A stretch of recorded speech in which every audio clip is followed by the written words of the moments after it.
지금으로부터 10년 후 한국이 세계를 지배한다.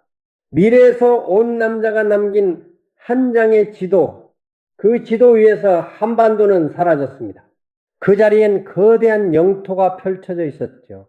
중국의 해안선을 삼키고 만주와 연해주를 아우르며 일본 열도에는 작은 글씨로 적혀 있었습니다. 한국의 식민지라고 2000년 인터넷에 호련히 나타나 세계를 뒤흔든 이 남자는 자신이 2036년에서 왔다고 주장했습니다. 그리고 그가 목격했다는 미래, 그곳에서 한국은 초강대국이었습니다. 사람들은 웃었습니다. 말도 안 되는 소리라고. 인구 5천만의 작은 나라가 어떻게 일본을 지배한다는 겁니까? 중국을 흡수한다는 겁니까? 하지만 타너스님의 예언은 단순한 망상이 아니었습니다. 그는 이미 여러 사건을 정확히 맞춰왔습니다. 2003년 미국의 이라크 침공, 광우병의 전세계 확산, 2초 노년 동남아 쓰나미, 그의 말 하나하나가 현실이 되어갔습니다. 그렇다면 한국에 대한 예언은 단순한 희망이 아니라 이미 움직이기 시작한 거대한 수레바퀴의 소리였을까요? 지금부터 우리는 그 예언의 진실을 파헤쳐 보겠습니다. 왜 세계 최고의 예언자들이, 경제 전문가들이, 투자의 귀재들이 한국을 주목하는지, 그리고 그 예언이 현실이 될 수밖에 없는 이유는 무엇인지, 세계적인 투자자 짐 로저스는 한국을 두고 이렇게 말했습니다.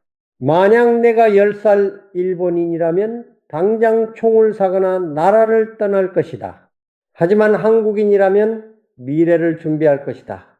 그는 일본 자산을 모두 팔고 한반도에 올인했습니다. 왜일까요? 그는 통일 한국이 지리적 위치를 넘어 세계 최강 대국이 될 것이라 확신했기 때문입니다. 2019년 부산에서 열린 한 아세안 정상회의, 그 자리에서 로저스는 세계 경제인들 앞에서 단언했습니다. 한반도는 북한의 자원과 노동력, 남한의 자본과 제조업이 결합해 경제 부흥을 이끌 것입니다. 8천만 인구의 통일 국가가 중국과 국경을 맞대고 무엇이든 만들어낼 수 있습니다. 시베리아 횡단 철도가 연결되면 한반도는 글로벌 교통의 허브가 될 것입니다. 그의 말은 단순한 낙관이 아니었습니다. 그는 실제로 북한 관련 기업의 사회이사로 취임했고 자신의 딸들에게 한국어를 가르쳤습니다.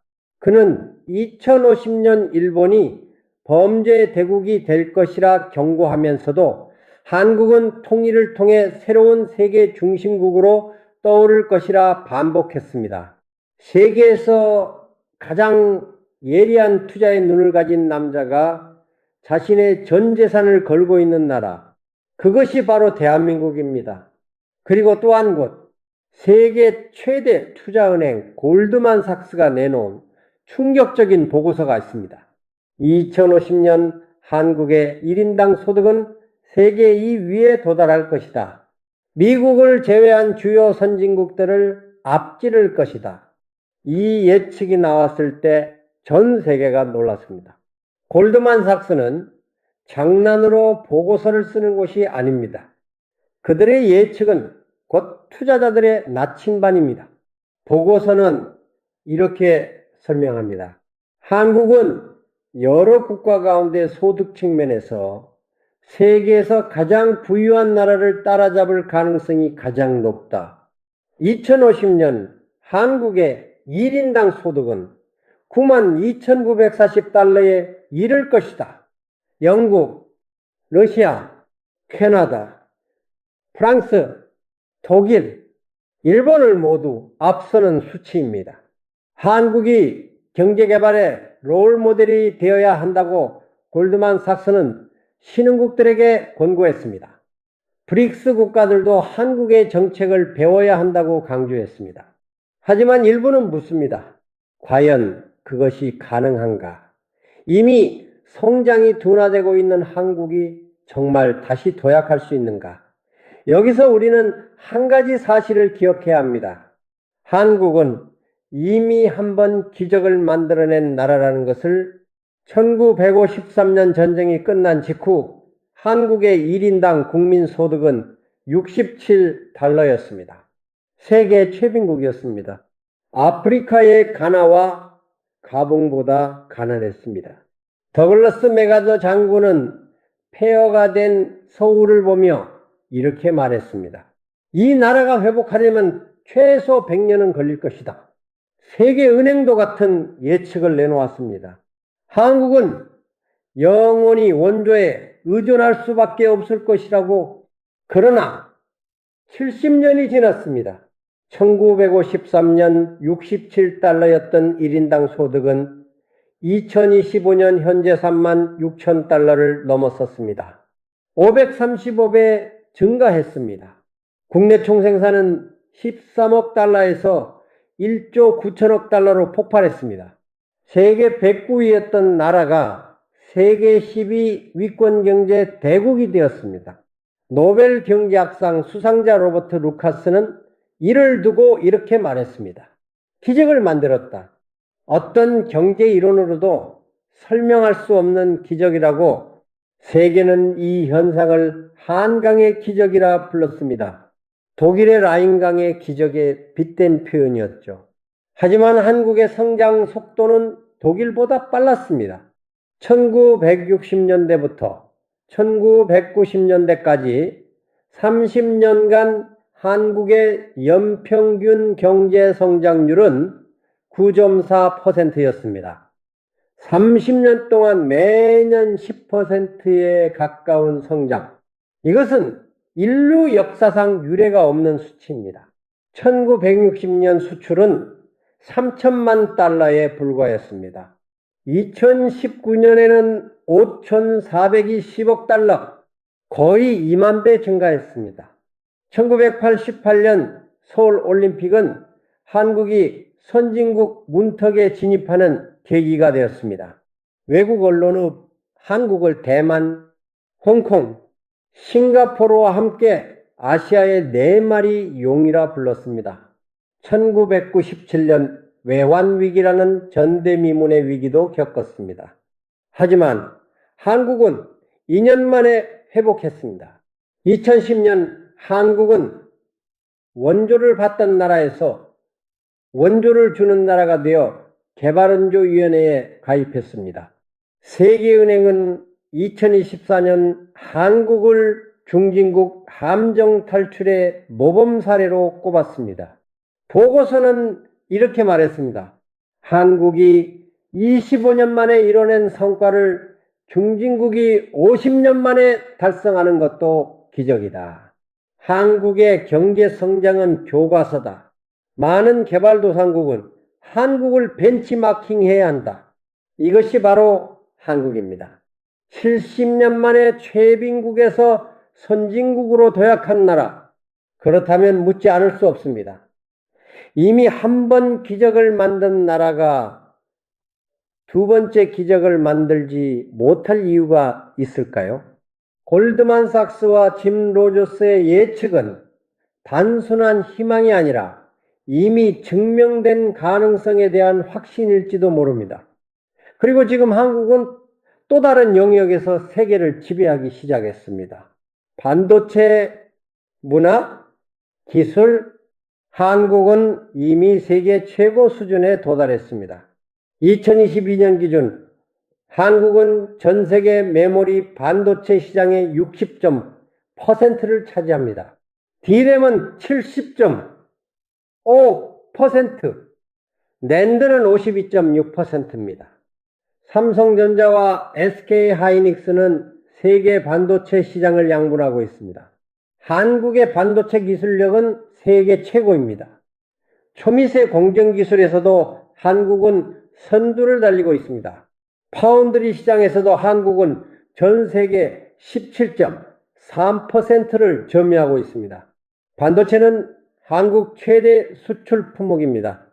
2020 비년 기준 한국 전체 수출의 18.9%를 차지합니다. 한국은 중국, 대만에 이어 세계 3위의 반도체 제조 시설을 보유하고 있으며 세계 반도체 전체 생산 능력의 약 17.9%를 차지합니다.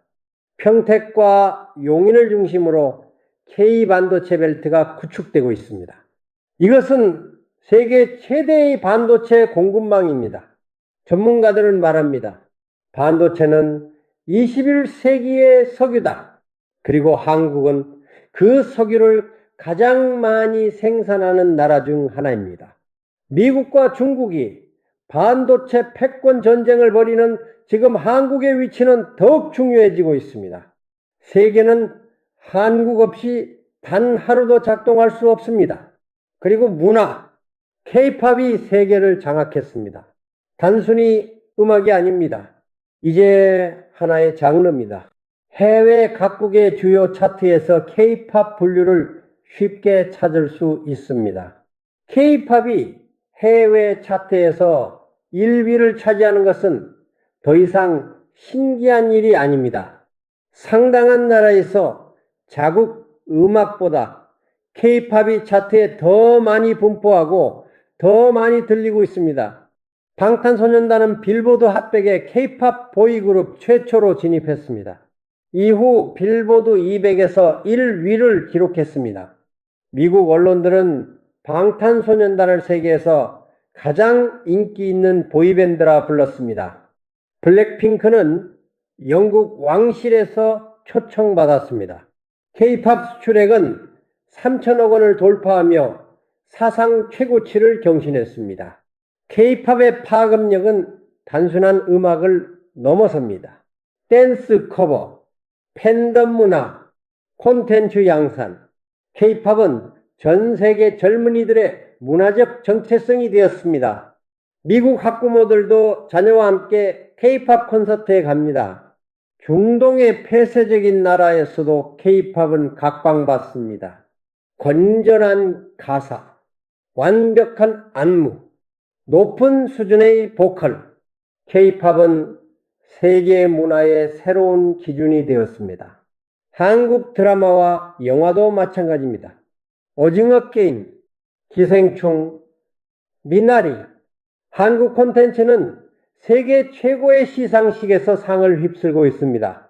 넷플릭스 글로벌 차트를 한국 드라마가 지배하고 있습니다. 한류는 이제 거스를 수 없는 흐름입니다. 이것이 현재 한국입니다. 반도체로 세계를 움직이고 문화로 세계를 사로잡고 있습니다. 그렇다면 이제 질문해야 합니다. 과연 타노스님의 예언은 단순한 망상이었을까요? 아니면 이미 시작된 현실이었을까요? 하지만 예언은 여기서 끝나지 않습니다. 타노스님의 예언은 한국이 초강대국이 되는 과정을 구체적으로 설명하지 않았습니다. 그저 결과만 보여줬을 뿐이죠. 그렇다면 어떻게 한국은 그 자리에 올라설 수 있을까요? 전문가들은 몇 가지 시나리오를 제시합니다. 첫째, 통일. 짐 로저스가 강조한 것처럼 남북 통일은 한국의 가장 큰 기회입니다. 북한의 풍부한 지하자원과 저렴한 노동력, 남한의 자본과 기술력이 결합하면 엄청난 시너지가 발생합니다.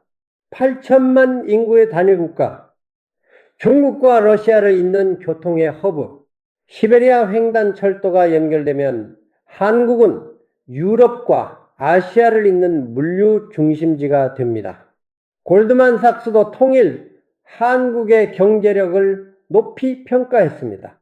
통일 비용은 막대하지만 장기적으로는 엄청난 경제적 이득이 됩니다. 국방비가 절감되고 그 예산이 다른 분야에 투입됩니다. 북한 지역의 개발은 새로운 성장 동력이 됩니다. 전문가들은 통일 후 20년 내에 한국이 세계 5위권 경제 대국으로 도약할 것이라 전망합니다. 둘째, 기술 혁신. 한국은 이미 반도체, 디스플레이, 배터리, 조선, 자동차 등 여러 분야에서 세계 최고 수준입니다. 앞으로 인공지능, 양자 컴퓨터, 바이오, 우주 산업에서도 한국이 선두에 설 가능성이 큽니다. 한국의 연구 개발 투자 비율은 세계 최고 수준입니다. 고급 인력도 풍부합니다. 기술 혁신은 한국의 가장 큰 무기입니다. 셋째, 지정학적 위치. 한국은 중국, 일본, 러시아 사이에 위치해 있습니다. 이것은 위험이지만 동시에 기회입니다. 미국과 중국의 패권 경쟁이 심화되는 지금 한국은 균형자 역할을 할 수 있습니다. 미국의 동맹국이면서도 중국과 경제적으로 긴밀한 관계를 유지하는 한국의 위치는 독특합니다.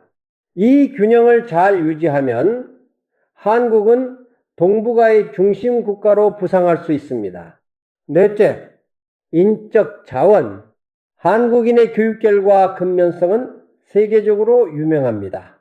높은 교육 수준, 빠른 적응력, 강한 도전 정신. 이것이 70년 만에 기적을 만든 원동력이었습니다. 그리고 그 정신은 여전히 살아 있습니다. 젊은 세대는 더 창의적이고 글로벌한 시각을 가지고 있습니다. 이들이 이끄는 미래는 빡습니다. 다섯째, 문화 소프트 파워. K-팝, K-드라마, K-영화. 한류는 한국의 국가 브랜드를 명품 수준으로 끌어올렸습니다. 문화는 경제보다 더 큰 힘을 발휘합니다. 사람들의 마음을 사로잡기 때문입니다. 한국 문화를 사랑하는 사람들은 한국 제품을 선호하고 한국을 방문하고 한국어를 배웁니다. 이것은 돈으로 살 수 없는 자산입니다. 이 모든 요소들이 결합되면 어떤 일이 벌어질까요? 타너스님의 예언이 보여준 2036년의 한국은 어쩌면 이 모든 시나리오가 실현된 결과일지도 모릅니다. 통일을 이루고 기술 혁신을 선도하고 지정학적 균형을 잡고 인적 자원을 극대화하고 문화로 세계를 사로잡은 한국, 그 한국이 초강대국이 되는 것은 당연한 수순일지도 모릅니다. 하지만 예언은 항상 조건부입니다. 미래는 정해진 것이 아닙니다. 선택에 따라 바뀝니다. 타나스님의 예언도 이렇게 말했습니다. 내가 본 미래는 내가 메시지를 보낸 시점에서 바뀔 수 있다. 차이가 발생할 수 있다. 즉, 예언은 경고이자 가능성입니다. 그 미래로 가기 위해서는 올바른 선택을 해야 합니다. 그렇다면 한국이 해야 할 선택은 무엇일까요? 전문가들은 몇 가지를 강조합니다. 첫째, 평화. 통일을 위해서는 평화가 필수입니다. 북한과의 관계 개선, 주변 국가의 협력이 필요합니다. 전쟁은 모든 것을 무너뜨립니다. 평화만이 번영의 길입니다. 둘째, 혁신. 현재에 안주하면 뒤처집니다. 지속적인 연구개발, 새로운 산업 육성, 규제 혁신이 필요합니다. 한국은 빠르게 변화하는 세계 경제에 적응해야 합니다. 셋째, 통합. 사회적 분열은 국력을 약화시킵니다. 세대 갈등, 지역 갈등, 이념 갈등을 극복하고 하나로 뭉쳐야 합니다. 단결된 국가만이 강한 국가입니다. 넷째, 개방. 세계와 소통하고 협력해야 합니다. 고립은 쇠퇴를 의미합니다.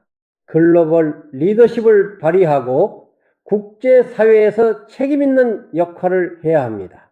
다섯째, 교육. 미래 세대에 투자해야 합니다. 창의적이고 글로벌한 인재를 양성해야 합니다. 교육이 국가의 미래를 결정합니다. 타너스님의 예언은 단순한 미래 예측이 아닙니다. 그것은 가능성의 지도입니다. 어떤 선택을 하느냐에 따라 그 미래에 도달할 수도 도달하지 못할 수도 있습니다. 짐 로저스와 골드만삭스의 전망도 마찬가지입니다. 그들은 가능성을 보았습니다. 하지만 그 가능성을 현실로 만드는 것은 우리의 몫입니다. 그렇다면 정말 한국은 초강대국이 될 수 있을까요? 역사를 돌아봅시다. 70년 전 한국은 세계 최빈국이었습니다. 아무도 한국의 미래를 믿지 않았습니다. 하지만 한국은 기적을 만들었습니다. 불가능을 가능으로 바꿨습니다. 그렇다면 두 번째 기적도 가능하지 않을까요? 70년 만에 최빈국에서 선진국이 된 나라가 앞으로 30년 안에 초강대국이 되는 것이 정말 불가능할까요? 타너 스님의 예언은 2036년에 지도를 남겼습니다. 그 지도 위에서 한국은 거대했습니다. 하지만 또 이렇게 말했습니다. 미래는 변할 수 있다. 결국 중요한 것은 예언이 아니라 선택입니다. 우리가 어떤 선택을 하느냐에 따라 미래는 달라집니다. 한편 일부 전문가들은 우려를 표합니다. 한국의 저출산 문제, 고령화, 사회적 분열, 이것들이 한국의 미래를 어둡게 만들 수 있다고 경고합니다.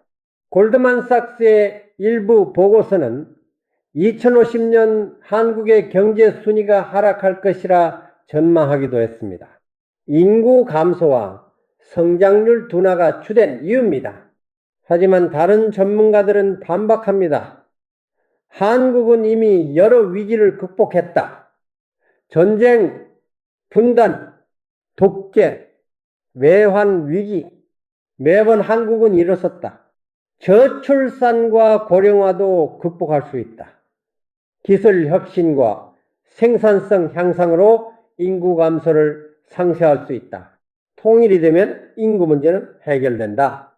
한국의 저력을 과소평가해서는 안 된다. 누구의 말이 맞을까요? 시간만이 답을 줄 것입니다. 하지만 한 가지 분명한 것은 한국이 세계가 주목하는 나라라는 사실입니다. 예언자들이 한국을 말하고 투자자들이 한국에 베팅하고 전 세계가 한국 문화를 소비합니다. 이것은 우연이 아닙니다. 타너 스님의 예언이 보여준 2036년까지 이제 10년 남짓 남았습니다. 그때가 되면 우리는 알게 될 것입니다. 그 예언이 맞았는지 틀렸는지, 한국이 정말 초강대국이 되었는지 아니면 여전히 중견국에 머물러 있는지, 하지만 예언의 진위보다 중요한 것이 있습니다. 바로 지금 이 순간 우리가 무엇을 하고 있느냐입니다. 미래는 예언되는 것이 아니라 만들어지는 것입니다. 타너 스님의 예언은 한 가지 가능성을 보여줬을 뿐입니다. 그 가능성을 현실로 만들 수 있는 사람들은 바로 우리입니다. 정치인이 아닙니다. 기업인이 아닙니다. 국민 한 사람 한 사람이 주인공입니다. 70년 전 한국인들은 폐허 속에서 일어섰습니다. 아무것도 없었지만 희망은 있었습니다. 그 희망이 오늘의 한국을 만들었습니다. 지금 우리에게도 희망이 있습니다. 아니, 70년 전보다 훨씬 더 많은 것을 가지고 있습니다. 기술, 자본, 인재, 문화, 우리에게 필요한 것은 단 하나. 다시 한번 일어서겠다는 의지입니다. 타너 스님의 예언은 2001년 마지막 메시지를 남기고 사라졌습니다. 예정된 임무를 완료했다는 짧은 말과 함께 그가 진짜 미래에서 온 사람인지 아니면 뛰어난 예언가인지 혹은 단순한 사기꾼인지는 아무도 모릅니다. 하지만 그가 남긴 지도는 여전히 사람들의 마음속에 남아 있습니다. 2036년 한국이 초강대국이 되어 있는 그 지도, 짐 로저스는 아직 살아 있습니다. 그는 여전히 한국에 투자하고 있습니다. 한국의 미래를 확신하고 있습니다. 골드만삭스는 계속해서 보고서를 냅니다. 때로는 긍정적으로, 때로는 신중하게, 하지만 한국을 주목한다는 사실은 변하지 않습니다. 그리고 한국은 계속 나아가고 있습니다. 반도체로 세계를 움직이고 K-팝으로 세계를 사로잡고 새로운 기술을 개발하고 더 나은 미래를 향해 걸어가고 있습니다. 때로는 넘어지고 때로는 방황하지만 결국에는 일어섭니다. 그것이 한국의 역사였고 그것이 한국의 미래일 것입니다. 2036년 한국은 정말 초강대국이 되어 있을까요? 타너스님의 예언은 현실이 될까요? 아무도 확답할 수 없습니다. 하지만 한 가지는 확실합니다. 한국은 이미 한번 불가능을 가능으로 만들었습니다. 그리고 그 정신은 여전히 살아있습니다. 70년 전 폐허에서 일어선 그 정신, 위기 때마다 단결했던 그 힘, 끊임없이 도전했던 그 용기, 그것이 있는 한 두 번째 기적도 가능합니다. 예언은 답이 아닙니다. 예언은 질문입니다. 우리는 어떤 미래를 선택할 것인가? 우리는 어떤 길을 걸을 것인가? 우리는 무엇을 위해 노력할 것인가? 그 질문에 대한 답은 바로 당신에게 있습니다. 타너스님의 예언이 남긴 지도는 한 가지 가능성을 보여줬을 뿐입니다. 그 지도를 현실로 만들 것인가? 아니면 다른 미래를 만들 것인가? 선택은 우리의 몫입니다. 짐 로저스는 한국에 베팅했습니다. 골드만삭스는 한국의 가능성을 보았습니다. 하지만 가장 중요한 베팅은 우리 자신에게 하는 베팅입니다. 당신은 한국의 미래를 믿습니까? 당신은 두 번째 기적을 믿습니까? 만약 믿는다면 지금 무엇을 하고 있습니까? 미래는 저절로 오지 않습니다. 미래는 오늘 우리가 하는 선택의 결과입니다. 70년 전 한국인들이 폐허 속에서 선택했던 것처럼 지금 우리도 선택해야 합니다. 2036년은 멀지 않았습니다. 이제 10년 남짓 남았습니다. 그때 우리는 어디에 있을까요? 타너스님의 예언이 보여준 그 초강대국이 되어 있을까요? 아니면 여전히 현재 자리에 머물러 있을까요? 그것은 오로지 우리의 선택에 달려 있습니다. 마지막으로 묻겠습니다. 당신의 예언은 무엇입니까? 당신이 보는 2036년 한국은 어떤 모습입니까? 그리고 그 미래를 위해 오늘 당신은 무엇을 하고 있습니까? 예언은 끝났습니다. 이제 선택의 시간입니다. 역사는 예언자가 아니라 선택하는 자들이 만듭니다. 당신도 그 역사의 일부입니다. 당신의 선택이 한국의 미래를 결정할 것입니다.